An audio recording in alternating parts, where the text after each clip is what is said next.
The story of this plane starts all the way back in 1925, 100 years ago now, when the Soviet military put out a series of requests for new bombers of varying sizes.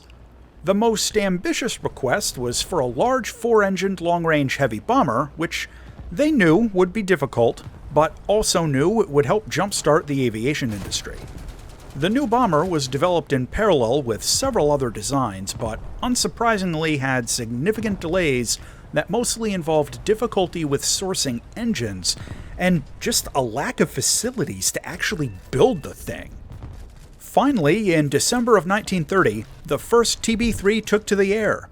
A large number of problems were resolved during the early testing, and in 1932, the TB-3 became the first four-engined monoplane bomber to enter military service anywhere in the world. The plane's design had a lot of holdovers, but also some innovations.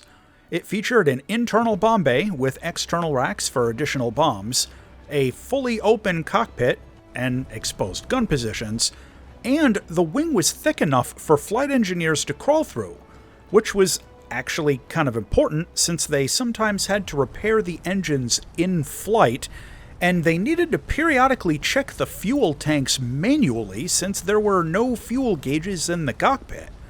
Oh, and it had a pair of semi-retractable gun turrets suspended down below the wings, which were also crewed by crawling through the wings. The TB-3 was used as a conventional bomber, a paratrooper dropship, a mail plane, and even as an aircraft carrier, able to carry I-15 and I-16 fighters externally. During 1941 and 1942, the TB-3 became the first, and so far only, flying aircraft carrier ever used operationally in combat. But that role only lasted less than a year, as the TB-3 itself was fairly easy to shoot down by that point in the war, and it was being quickly phased out as soon as replacement aircraft became available. In total, over 800 TB-3s were built, including all the oddball variants, with the program helping advance the Soviet aviation industry during the early 1930s and starting the long line of Tupolev heavy bombers that continues into the current day. What we get in War Thunder is the TB-3 M1732. This ridiculous thing is a long-range bomber in Rank 1 of the Soviet Air Tree at Battle Rating 1.3.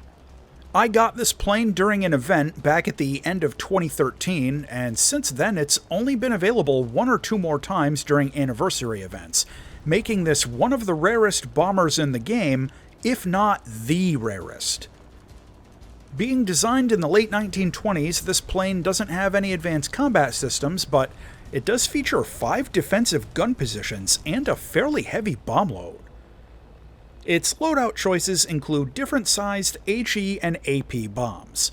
The Fab 100s will be carried internally, but all of the others are mounted on external racks below the plane, which can actually be an issue, as if the TB-3 gets attacked from below, enemy fire can actually set off the bombs.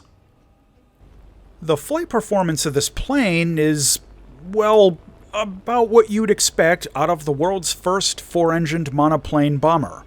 It's slow, like really slow, and barely pushes a bit past 200 kilometers an hour in level flight, depending on altitude, which makes it the second slowest plane in the game. Its rate of climb is awful, and it's got a pretty low ceiling height of only about 4,000 meters. It can't really climb any higher than that on its own, but if you start a match with an air spawn or something up at that altitude, it can usually maintain it if you're careful.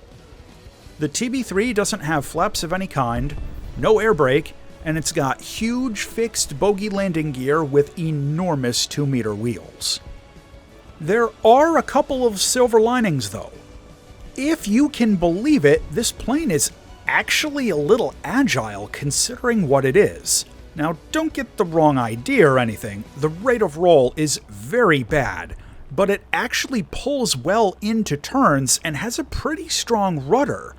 But due to its low speed, it'll stall out really easily if you're not careful.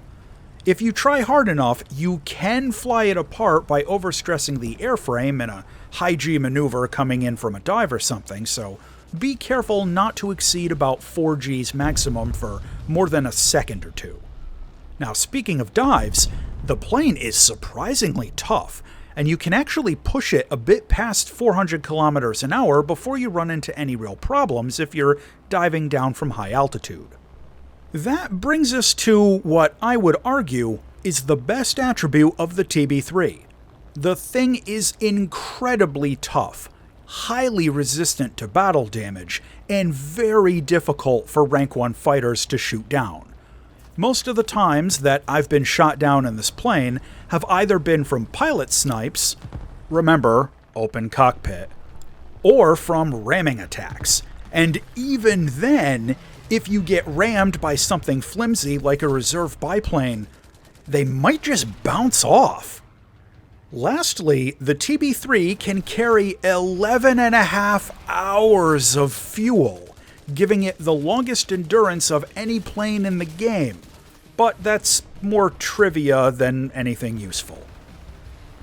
In air battles, the TB-3 can win a match by itself if it's used as a conventional bomber, and if you don't get intercepted by zoom climbers or something, the other team might not even pose a threat. You can take out a base with 4 of the Fab 100s or 3 of the Fab 250s. The smaller Fab 100s can be used to take out all 4 bases and still have some bombs left over for the main airfield. Really, the TB-3's bomb load is just insanely good for rank 1. Something you want to consider though. If you're flying at low level, you're gonna need to use a very long bomb delay fuse, like 4 seconds or longer. If you don't, you might blow yourself up as you're overflying the target. Since this plane is just so damn slow, you might not be able to escape the shockwave of your own bombs. That's also a consideration in close air support, as the plane is a little lumbery in a roll, so making fine adjustments to a bombing run can be a little difficult. In other planes, you usually want to use a 0-second fuse, but if you drop from lower levels in the TB-3, you're gonna damage yourself pretty often, as you can see in 1 or 2 of the clips I included. Just something to think about. The other thing to mention with the TB-3 is that sometimes people like to use this as a gunship. Forget bombing, just fly out into an air battle using the runway to take off and start low, ditch the bombs early in a match, and just try to shoot down enemy biplanes and stuff with your gun turrets. This absolutely works. But the guns are very wimpy, so you're gonna need good aim to take out targets, and if you fly low to keep your top gunner's field of fire open, you'll be easy bait for pilot snipes. Again, it works, but just be careful. Really though, the big thing with the TB-3 is just not to take it too seriously. This plane is ridiculous in War Thunder, gets a lot of attention when it flies out, and it's just kind of goofy, so really, have fun with it and don't focus on being super competitive. Visually, the 3D model for this plane is surprisingly well detailed, and there's a custom skin for it, but honestly, I don't remember where that came from. I love the look of this plane, but I've always had a soft spot for weird stuff from the late 1920s and early 30s. Landing the TB-3 is slow. No flaps and fixed landing gear, so you literally just slow down and touch down. I'm not entirely convinced that the brakes actually work, so you may just throttle down and wait to stop. You'll want to practice landing a few times before taking it out into a battle. The cockpit on this plane is open top, with unobstructed visibility in basically all directions, but the externals are all low poly placeholder. Honestly though, the plane is kind of relaxing to fly in VR. To close out on the TB-3 M1732. This plane has a heavy enough bomb load to win a match by itself. It's got a high quantity of defensive gunners for rank 1, and it's heavily resistant to damage, being very hard to shoot down with just machine gun fire. However, it's the second slowest plane in the game. People will occasionally try to land on you in flight. Its gun turrets still have some blind spots, and all of the crew are completely exposed. The final verdict on the TB-3 is that you should absolutely get this plane if you see it come up again for an event or anniversary. It's rank 1, so it'll be easy or cheap to get, and despite being an absolutely ridiculous aircraft, it's very fun to play. As always, thanks for watching, and if you enjoyed this review, check out this other one.